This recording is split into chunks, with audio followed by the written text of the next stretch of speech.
बरसती भोर बरसाने की दोपहरी, वृंदावन की शाम मीराबाई देख लेती थी।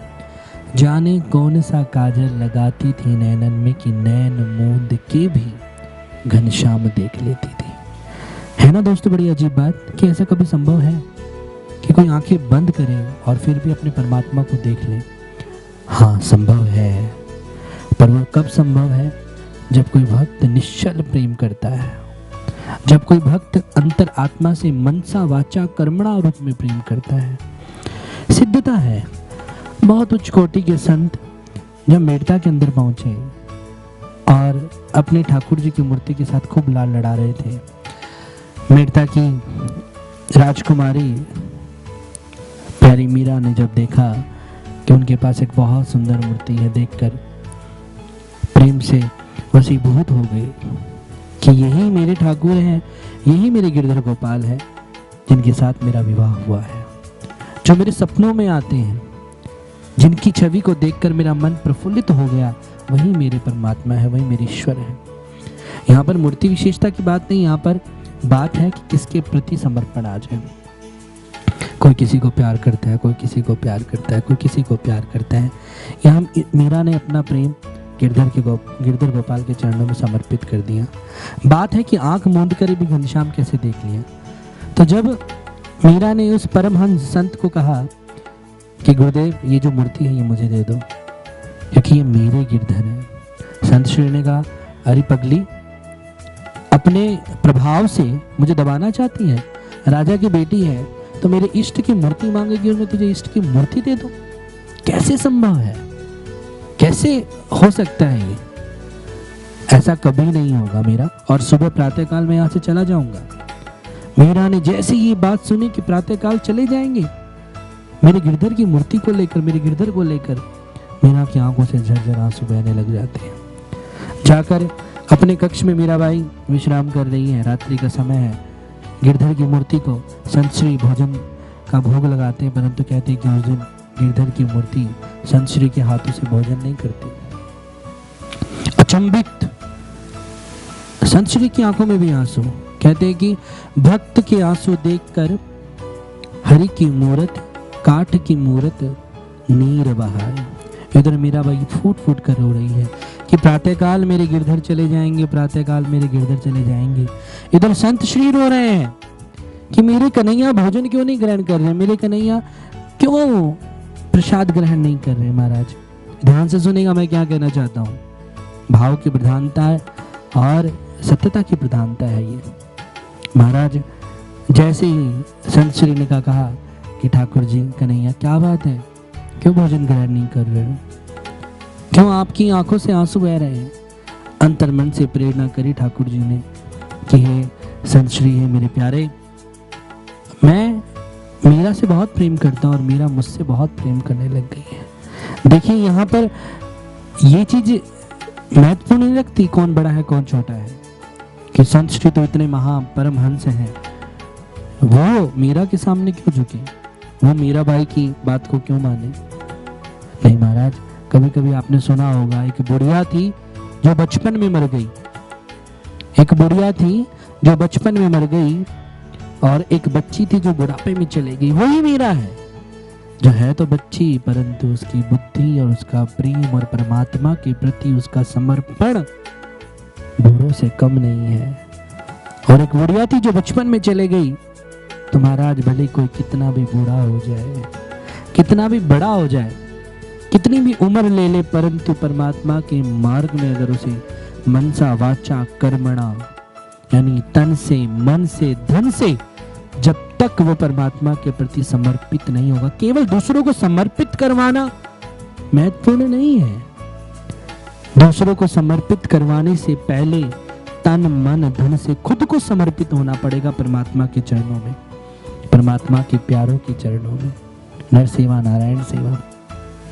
तो महाराज मीरा मनसा वाचा कर्मणा तन मन धन से समर्पित हो गई है, इसलिए आज गिरधर गोपाल मीरा की तरफ आकर्षित हो गए। भगवान उसी की तरफ चले जाते हैं जहां पर तन मन धन समर्पित हो जाते हैं। मनसा वाचा कर्मणा तीनों प्रकार से समर्पण आ जाता है। महाराज प्रातःकाल ठाकुर जी को संत श्री ने कहा कि कोई बात नहीं कन्हैया, अभी तो भजन करो महाराज, प्रातःकाल देखेंगे कि क्या करना चाहिए क्या नहीं करना चाहिए। ठाकुर जी की मूर्ति से आंसू की धारा बंद हो गई। महाराज इधर मीराबाई मन ही मन में अपने हृदय को संभाल कर बैठी कि क्या कहूँ क्या कहूँ, क्या करूँ, किस तरीके से प्राप्त करूँ, क्योंकि सच्चा भक्त किसी भी कीमत पर अपने परमात्मा का मार्ग नहीं छोड़ता। जो सत्यता होती है उसके मार्ग पर चलता रहता है। ओम सच्चिदानंद रूपाय, सत्यता के आनंद के रूप में वो उसको प्राप्त करना चाहता है। महाराज प्रातःकाल हुआ और प्रातःकाल होते ही मीरा के मन में आया कि ये कौन सा बंधन है, ये कौन सा संबंध है, समझ में नहीं आ रहा है।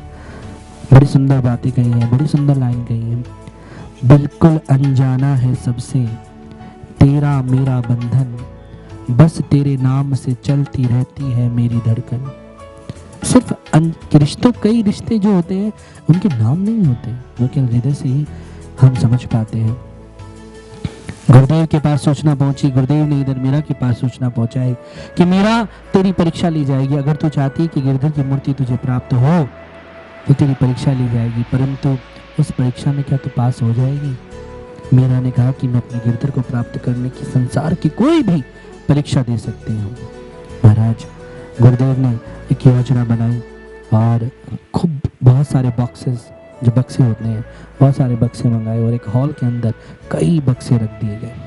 मीरा की आंखों में पट्टी बांध दी गई। मीरा को कहा कि मीरा तुझे आज ये प्रमाणित करना पड़ेगा कि क्या तू सच्चे प्रेम, सच्चे हृदय से गोविंद से प्रेम करती है। मीरा ने कहा कैसे प्रभु?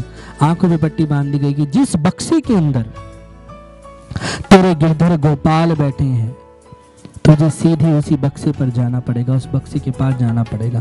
तो तेरे गिरधर गोपाल अगर नहीं जा पाई तो मेरा ये गिरधर गोपाल मेरे ही रहेंगे। मीरा की आंखों से झरझर आंसू बह गए कि ठाकुर जी, हे गिरधर, आपने मुझे इतना सुंदर मौका दिया, अवसर दिया है। कहते कि हमारे जीवन में हर एक दिन अंतिम दाव है महाराज, हर एक दाव अंतिम होता है, आर या पार होता है। बड़ी सुंदर कई संतों ने बातें कही। हर एक पल परमात्मा पता नहीं कौन सी घड़ी आकर, ना जाने किस बेस में वो सांवरियों मिल जाए, पता नहीं है किस अवसर पर किस तरीके से वो परमात्मा आ जाए। महाराज मीरा की आंखों पे पट्टी, काली कट पट्टी बांध दी गई। मीरा छम छम छम छम छम करते हुए धीरे धीरे धीरे धीरे अपनी धड़कनों को बढ़ाते हुए, मीरा के साथ में गुरुदेव की धड़कनें बढ़ रही हैं, आंखों से अश्रुधारा बह रही है। मीरा ने कुछ कदम रखे और सीधे उस बक्से के पास पहुंची, उस बक्से को खोला और आंखें बंद, पट्टी से बंधी हुई आंखों से गिरधर को पहचान कर उस बक्से से ठाकुर जी को उठाकर अपने गले से निकाल लिया, अपने गले में लगा लिया, अपने गले से स्वीकार करते हुए, अपनी आंखों से झरझर आंसू बहते हुए। इधर गुरुदेव की आंखों से आंसू बह रहे हैं महाराज। तभी मीराबाई को गुरुदेव ने कहा है कि गोकुल की भोर बरसाने की दोपहरी, वृंदावन की शाम मीराबाई देख लेती थी, जाने कौन सा काजल लगाती थी नैनन में कि नैन मूंद की भी घनश्याम देख लेती थी। केवल एक ही ऐसा दृष्टांत नहीं है दोस्तों, ऐसे कई दृष्टांत है मीराबाई के, परंतु ऐसा क्यों हुआ, इसका प्रश्न है कि मीराबाई के पास ऐसी कौन सी शक्ति थी? तो वो है केवल त्याग की। मीरा एक परम संत है, लेना नहीं आता है। संत कहते हैं कि संत के पास तो सिर्फ देने का कार्य है। संत तो सिर्फ देते हैं, लेते नहीं है, स्वीकार नहीं करते हैं, सिर्फ त्याग करते हैं। तो महाराज मीरा उन उच्च कोटि सद्गुरुओं में से एक है, उन परम परमात्मा के निकट रहने वाली एक परम संतों में से एक है, जिसने अपना सब कुछ दाव कर दिया। महाराज विचार कीजिए, मेड़ता की राजकुमारी और मेवाड़ की महारानी ने कितना कुछ त्याग किया और कृष्ण को प्राप्त कर लिया। परंतु आजकल हम लोग कथावाचक या हम लोग संत क्या करते हैं? वो महलों को त्याग रही है, हम महल बनाते हैं। वो आश्रमों को त्याग गई, हम लोग आश्रम बना रहे हैं। महाराज बड़ा फर्क है, इस फर्क को खत्म करना पड़ेगा। हमें हमारी पुरानी संस्कृति और सभ्यता की तरफ दौड़ना पड़ेगा। हमें भी त्याग और समर्पण का भाव अपने हृदय में और अपने जीवन में स्थापित करना पड़ेगा। तभी कहीं जाकर हम अपनी नई जनरेशन को एक नई बात सिखा पाएंगे, समझा पाएंगे और संतों की सही परिभाषा हम बता पाएंगे। ऐसे कई प्रसंग मैं आप लोगों के सामने लेकर आऊँगा। आप लोग की वजह से ही मुझे हिम्मत मिली है, और जो लोग भी इसे सुने तो कृपया करके इस प्रसंग को सबको शेयर करें।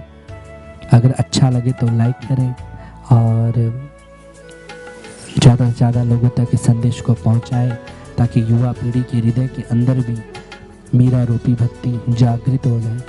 और ऐसे प्रसंग मैं और भी लेकर आता रहूँगा। तो अगर आप बार बार सुनना चाहते हैं ऐसे प्रसंग तो चैनल को सब्सक्राइब करें।